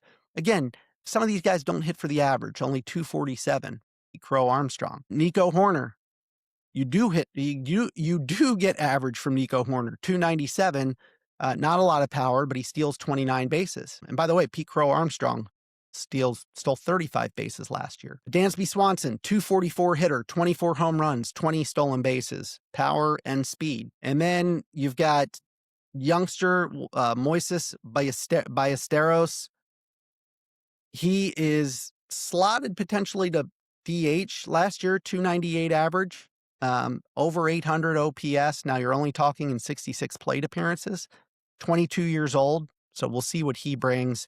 And then your catcher's Carson Kelly, 249 with 17 home runs. I think that's a nice lineup. How is it compared to Milwaukee? Not sure yet, but I think it's a really good lineup. When we look at their starting pitching, they were 8th in ERA last year. They were 1st in WHIP, and they bring back a lot of guys, right? You've got Matthew Boyd coming back. Boyd is 35 years old now, but had a great year. 3.21 ERA last year in 31 games. 179 and 2/3 innings, 154 hits, and 154 strikeouts. You now have Edward Cabrera to slot in there. 3.53 ERA. 137 and 2/3 innings, 121 hits, and 150 strikeouts. Again, I may put a wager on that for Cy Young Award. I think Cabrera has a ton of upside. Cade Horton, last year, Cade is 24 years old, by the way. He was a first-round pick in the 22 draft. Horton, 2.67 ERA, 118 innings, 95 hits, 97 strikeouts. You've got to love that. Shota Umanaga, again, 3.73 ERA. You have to like him slotting in that fourth spot in the rotation. And then Jameson Taillon had a comeback year last year, 129 and 2/3 innings, only 110 hits, only 98 strikeouts, but a 3.68 ERA for a number 5 starter. That's pretty darn good. That is a really good starting staff, maybe better than the Brewers starting staff. And by the way, Justin Steele could be back by, June or July. And Justin Steele was fantastic. We'll see what he is after his elbow surgery. But I really like this starting staff for the Cubs. Now, their bullpen last year was 11th in ERA, 4th in WHIP. We talked about all those subtractions. The bullpen was kind of remade. Daniel Palencia is their closer, 291 ERA with 22 saves last year, 52 and 2/3 innings, 44 hits, and 61 strikeouts. You feel good about that. You feel good about their setup guys, Hunter Harvey and Phil Matone. Phil Matone, 2.79 ERA, 61 and a third innings, just 42 hits and 81 strikeouts. I'm telling you, Hunter Harvey would have similar numbers if he stays healthy, okay? And you go to the middle of the bullpen. You've got Caleb Thielbar, 2.64 ERA, 58 innings, only 38 hits, 56 strikeouts. I love it. Jacob Webb, a 3 ERA, 66 innings, just 49 hits and 58 strikeouts. I love that. I love Hobie Milner. We talked about him. 3.84 ERA, 70 and a third innings, 68 hits, 58 strikeouts. You've got Javier Assad, who was kind of a swingman, 3.65 ERA, 37 innings, 33 hits, 23 strikeouts. And then Colin Ray is your long reliever. Ray, 3.95 ERA, 159 and a third innings, 150 hits, 5 hits, 127 strikeouts. I'm telling you, I really like this Cubs team. I like the makeup of it. They are strong. They are solid. When you look at their prospects, we talked about Ballesteros. Not sure, again, if he is going to stick at catcher. I think if they If he makes the team, I think you're going to see him DH more than catching, and I do expect him to break camp. The only other, and by the way, he was the 36th best prospect in Baseball America. They also have the 78th best prospect in Jackson Wiggins, 24 years old. He is a hard-throwing 6'6". Last year was his first full year back from Tommy John surgery, so they may build him up a little bit more in the minors in 25, but I think he could get to Chicago if he has a strong performance. So, again, Brewers and Cubs, two really, really solid teams. All right, let's switch to the Pirates now. Is this a team that has done enough that could challenge for a playoff spot this year? Free agents that they have not re-signed and probably won't. Andrew McCutchen, 239 last year, 13 home runs, 57 RBIs, a 700 OPS. I do not know if they'll re-sign him. Probably not. He had a nice career, and it's probably winding down at this point. And then Tommy Pham, 245 hitter, 10 home runs, 52 RBIs, and a 700 OPS. Not sure they'll re-sign him either. Who they did lose, one that I really like is Johan Ovidio. He went over to the Red Sox in a trade. He was 2-1 with a 3.57 ERA and 9 games started, 40 1/3 innings, 42 strikeouts, and a 121 WHIP.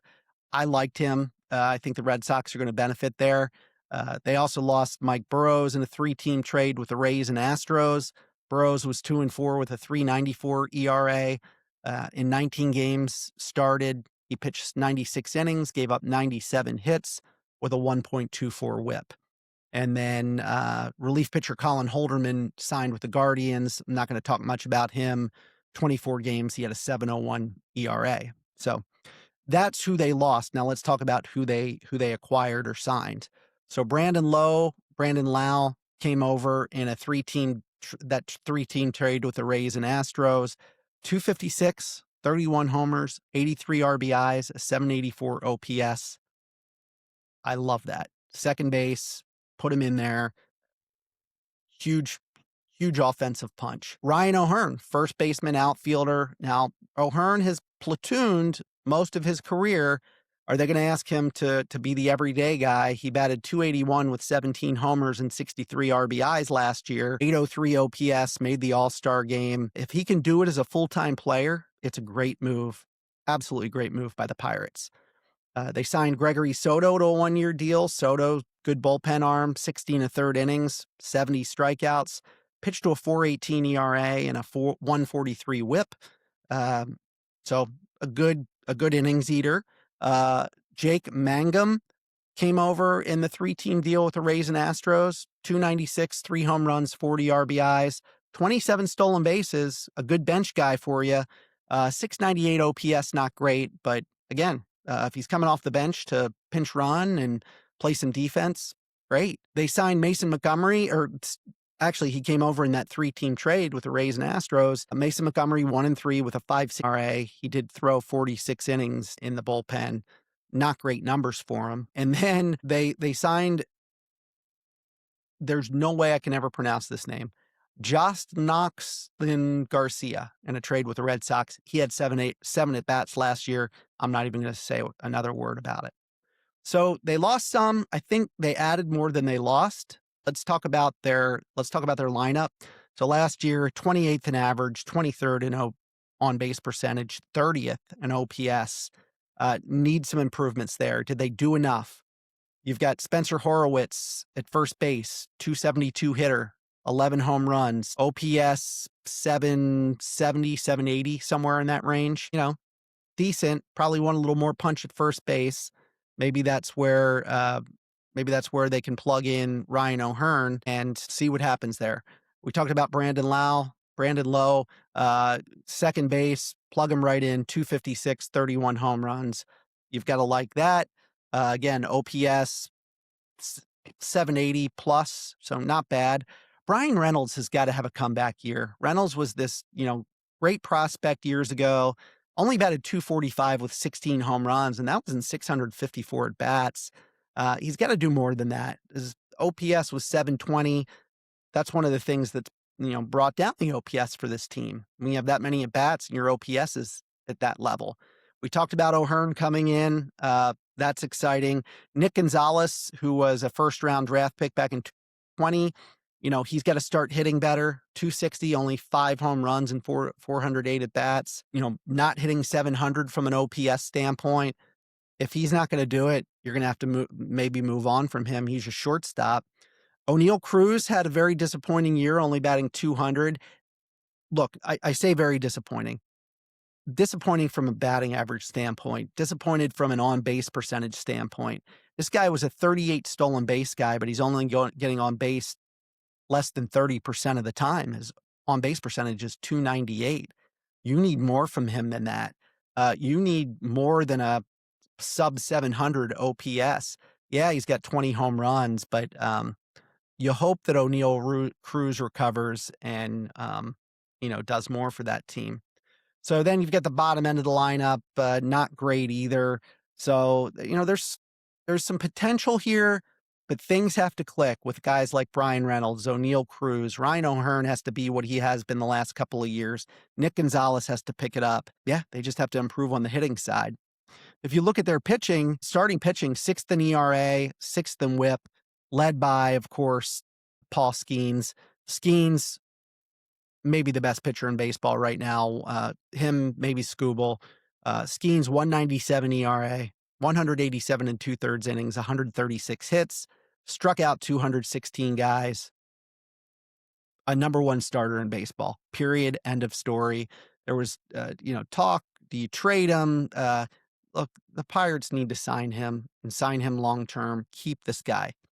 You've got some other pitchers we're going to talk about in a second coming up. You've got Mitch Keller, 29 years old. Decent pitcher, 4.19 ERA, 176 in the third innings, 171 hits, struck out 150 guys. I don't want to see him as the number 2 starter. I think he's a number 4 guy, maybe, but a good pitcher. Braxton Ashcraft, very good pitcher. 8 games started last year, pitched to a 2.71 ERA, 26 years old. In 69 and 2/3 innings, he gave up 63 hits and struck out 71 batters. Okay, yeah, he could be a really good number 3 starter. I think what you have to rely on is Bubba Chandler, one of the best prospects in baseball, 23 years old. You have to hope that he reaches his potential and becomes that solid number 2 behind Skeens. Last year, Chandler, in 31 and the third innings, gave up 25 hits, struck out 31 batters, pitched to a 4.02 ERA. He's absolutely going to get the opportunity to slot in behind Skeens. And if he can do what we think he can do and it becomes that number 2, then you slide Keller maybe back to 4. All of a sudden, you have the makings of a really top rotation. And then you've got Cameron Moldinsky, 99 innings, 102 hits, 89 strikeouts. 27 years old by opening day, 55 ERA. I'd be fine with that as my number 5 starter. I think that's really, really solid. So I think there's a lot of upside here to this Pirates starting rotation. What about their bullpen? Well, they were 13th in ERA, 10th in WHIP, not bad. They've got Dennis Santana as their closer, 16 saves last year in 70 and a third innings, 44 hits, 60 strikeouts, a 2.18 ERA. Really solid. You look at the setup guys. Gregory Soto comes over. You've got Isaac Matson. Soto, 4.18 ERA. Matson, 2.45 ERA. Some solid numbers there. Soto strikes out 70 in 60 innings. Matson only gives up 35 hits and 47 and 2/3 innings. So some good, solid setup guys. In their, middle of their bullpen, you've got Justin Lawrence, was phenomenal last year. 17 and 2/3 innings, 9 hits and 23 strikeouts. Pitched to a 0.51 ERA. If he can replicate that, that is a huge bullpen asset. Beyond that, it becomes a little more daunting. You've got Mason Montgomery, 5.67 ERA last year, strikes out 63 guys in 46 innings, but also walks 27. Kyle Nicholas, 4.74 ERA. Evan Sisk, a 3.57 ERA last year. So they've got some work on the back end of the bullpen that they might have to do. That closer setup, even some of the mid bullpen guys, not that bad. By the way, I didn't mention Jared Jones. Jared Jones, 24 years old. He had elbow surgery back in 25. He should return this year. And if he does, that's going to be some more offensive pickup. So you got to like that. What about prospects? Well, I'm going to start with saying this is a guy that's not going to impact 2026 for the Pirates, but they have the number one prospect in baseball. Connor Griffin is 19 years old. He is a generational talent. He's shortstop. Again, likely won't impact 2026 unless he does just amazing things, which he very well might.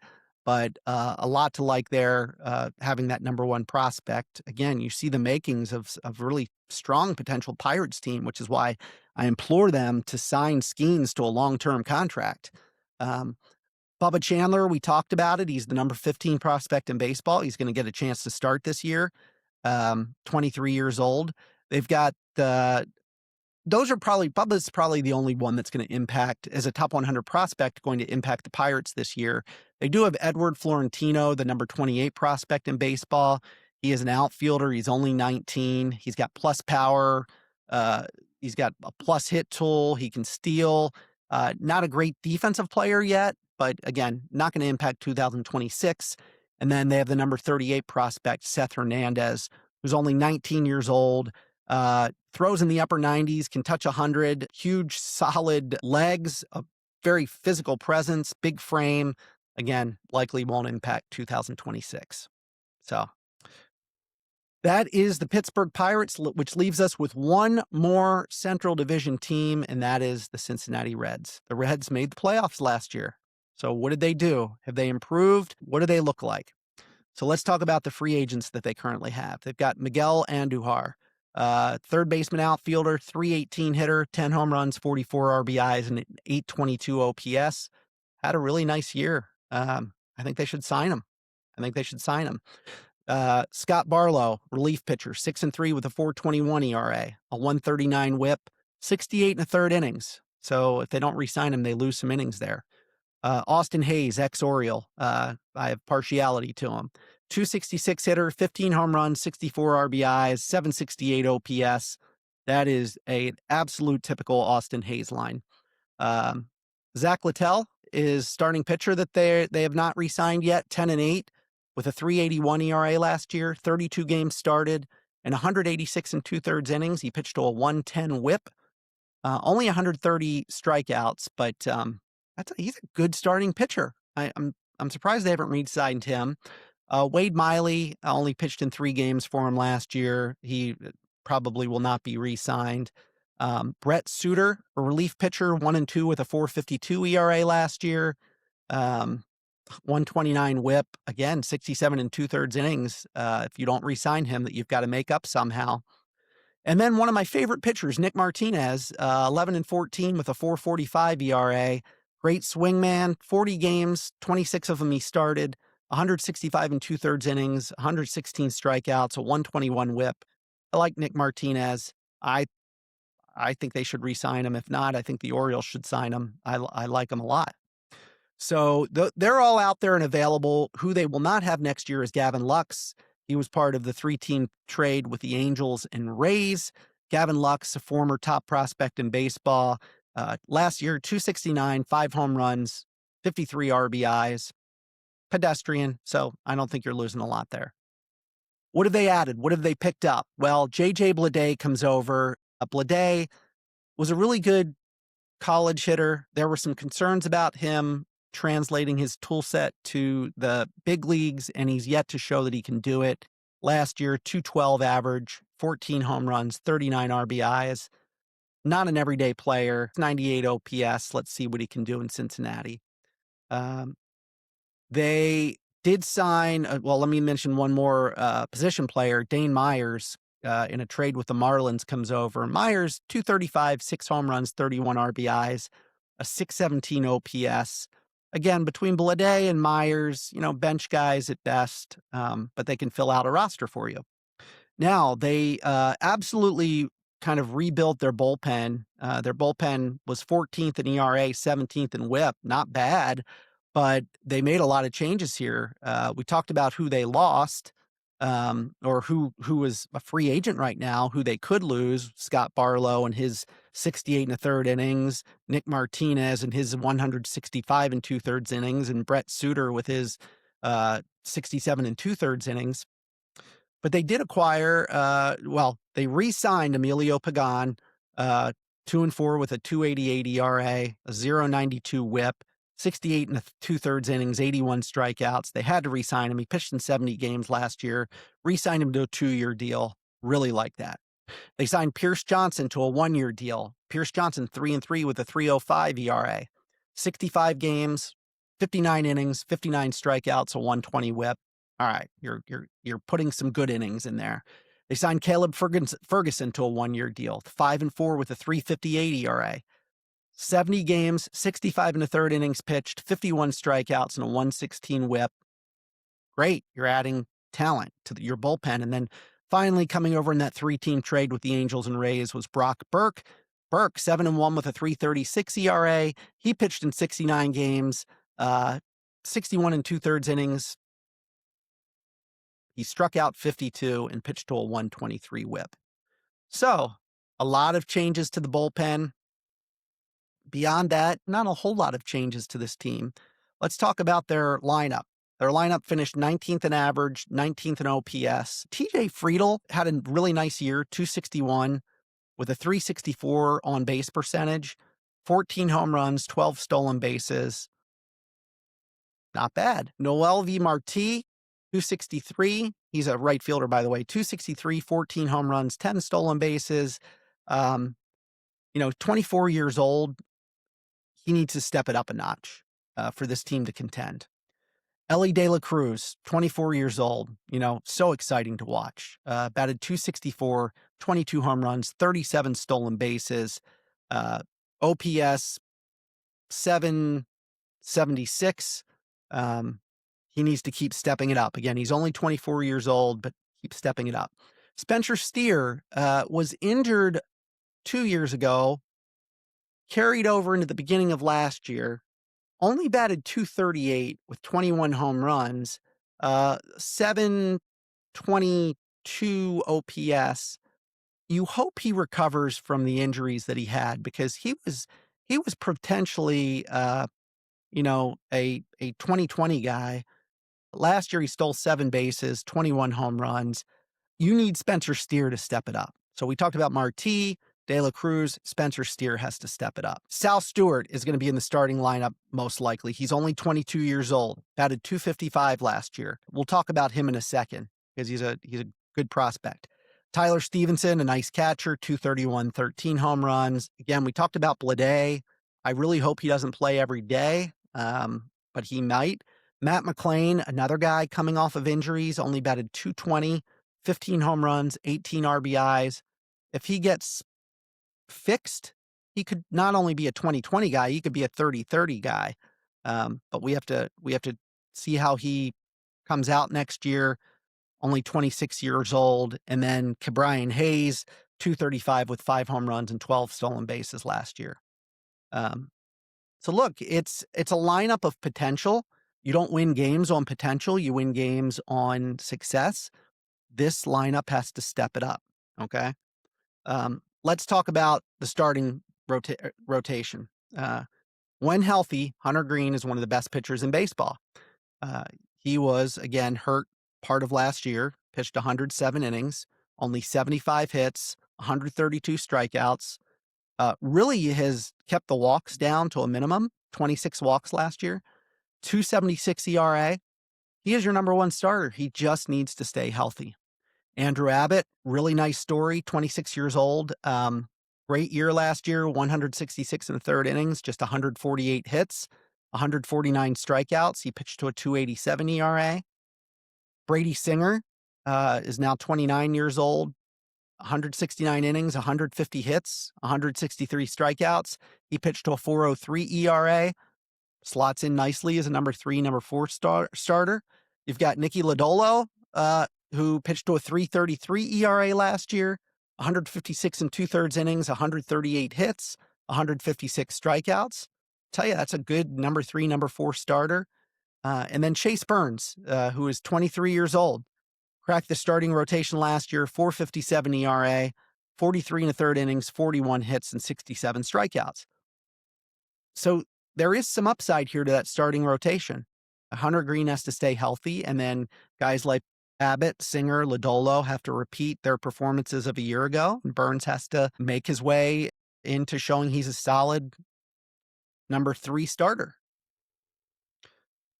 If you look at their bullpen, again, last year we talked about it, 14th in ERA, 17th in WHIP. Pagan coming back and signing, 32 saves last year, 68 and 2/3 innings, 41 hits and 81 strikeouts. He is a shutdown closer. Sold on him. You've got Tony Santillan is a setup guy, 2.44 ERA, 73 and 2/3 innings, 53 hits, 75 strikeouts. You have a solid setup guy with Santillan. You've got Graham Ashcraft, who's a setup guy, 3.99 ERA, 65 and a third innings, 68 hits, 64 strikeouts. He's going to have to improve on that to be a 7th or 8th inning guy.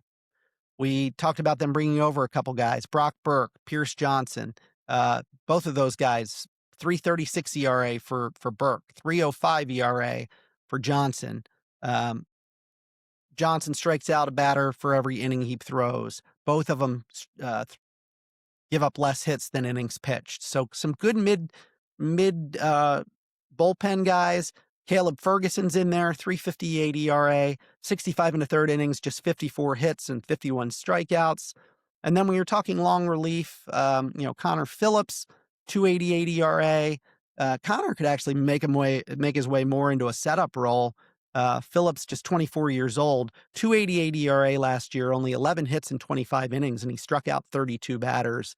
So a lot to like there. Long relief, Sam Moyle filled that role last year, 6.38 ERA. Obviously going to have to improve on that.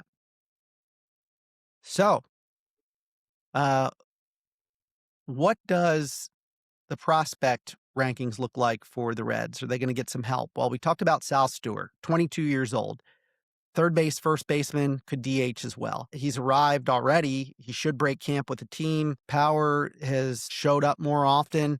He batted cleanup in the playoffs last year, so a lot of upside to Sal Stewart. He's the 23rd prospect in baseball. Again, should break camp and should be in the starting lineup opening day. They have a right-hand pitcher, Rhett Lauder, who's 20 years old, number 79 prospect in baseball. He had a forearm strain and an oblique injury that pretty much wiped out his 2025 season. He could factor into the rotation at some point in 26. He could break camp with them. I doubt it. I think they're going to want to show that he's healthy, but he's a guy that's on the radar for 2026. A guy that's probably not on the radar for 26 is the number 77 prospect in baseball. That is Alfredo Duno. He's 20 years old. He's got power with really good plate skills, 287 hitter, 430 on base percentage, 518 slugging percentage, 18 home runs in the minors, struck out less than 20% of the time. He's got a large frame.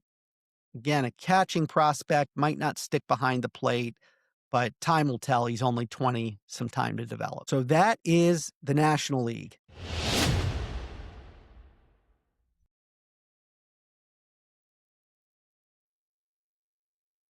So what teams improve the most? And let's start in the American League Central Division. When I look at it, I'll start at number 5. The Twins did nothing. They really did nothing.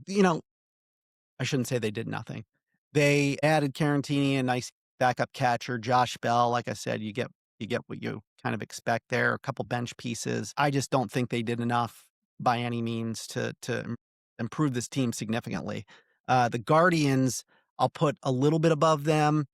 Some of the relief pitching that they added, and Holderman and Armstrong were really good, didn't lose a whole lot. So I'll put them at number 4. At number 3, I will put the Royals. The Royals, they added some bullpen arms and Stram and Mears and Lang. I know they lost some bullpen arms as well.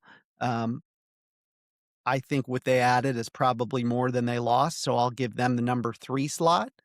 The number 2 slot, I will give to the Detroit Tigers. Not that they did a ton, but they re-signed Gleyber Torres. I think the addition of Kenley Jansen and Kyle Finnegan was really good. And then Drew Anderson, they're giving him an opportunity here. Let's see what he does. So I like that. But the most improved team, I'm going to give it to the White Sox. I like what they did with Murakami. Look, if he's great, he could be a trade piece. Same thing with Sir Anthony Dominguez. You could get trade capital back. Anthony Kay, same thing. I like what they did there. I really do. And I think they are the most improved team in the Central Division. Does that mean they're going to win the division? Nah. Does that mean they're going to play 500? But I like what they did. I think they're trying to find a way to rebuild, and adding those pieces, I think, does it. As far as the National League, the fifth most improved team, I'm going to give it to the Brewers. And look, I like the Brewers. I like what they have. I don't think they need to make a lot of changes. Brandon Woodruff, I don't really consider that an improvement because he was there last year, right? Yes, he's going to have more innings provided he's healthy. Their other additions were really minor league additions. Now, maybe a Jet Williams helps that team at some point this year. But you gave up Freddie Peralta. And I understand why you did it.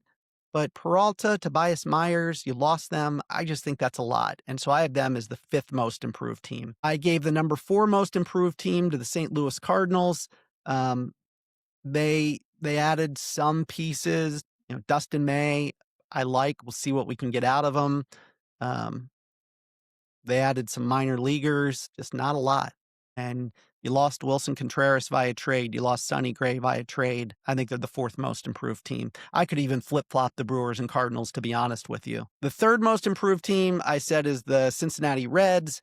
Again, they rebuilt their bullpen. I know they lost a lot of relief pitchers, but they also signed some relief pitchers. I like the Dane Myers coming over as a backup piece. JJ Bleday, I don't love, but if you can use them as a bench piece and come off the bench. They did add some relief pitching. So again, I'm not saying I'm falling head over heels over it, but I think when you look at that division, I think they're the 3rd most improved team.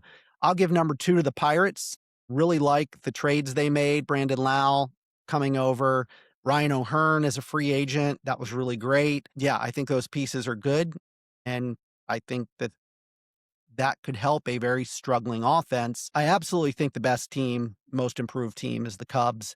I know they lost Kyle Tucker. I know they lost Andrew Kittredge. I know they lost some bullpen arms, but you signed an Alex Bregman. You traded for an Edward Cabrera.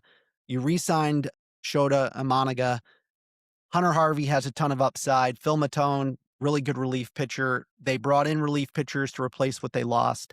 So I will give the number 1 slot to the Cubs for most improved.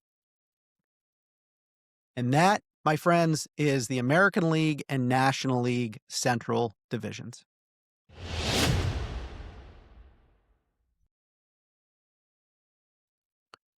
Okay, everybody, that's a wrap. That is a long podcast going over the Central Divisions of the American League and National League, but I think it's important. If you're a baseball fan, you want to know who's improving, who's not improving. And this is kind of the first step in getting us towards what do these teams look like coming out of spring training and hitting that opening day. So I hope you enjoyed the podcast. If you could, follow me on social media. Go to X or Instagram and follow at Tell Us Ellis. You can find us on Apple Podcasts. You can find us on YouTube. You can find us pretty much everywhere. On YouTube, go to at Tell Us Ellis Media. Click the subscribe button. All new podcasts will come to your feed automatically. And same thing on Apple as well. And if you like this podcast, if you think it was informative, give it a thumbs up for me. And look, I enjoy doing this. I appreciate you guys listening to it.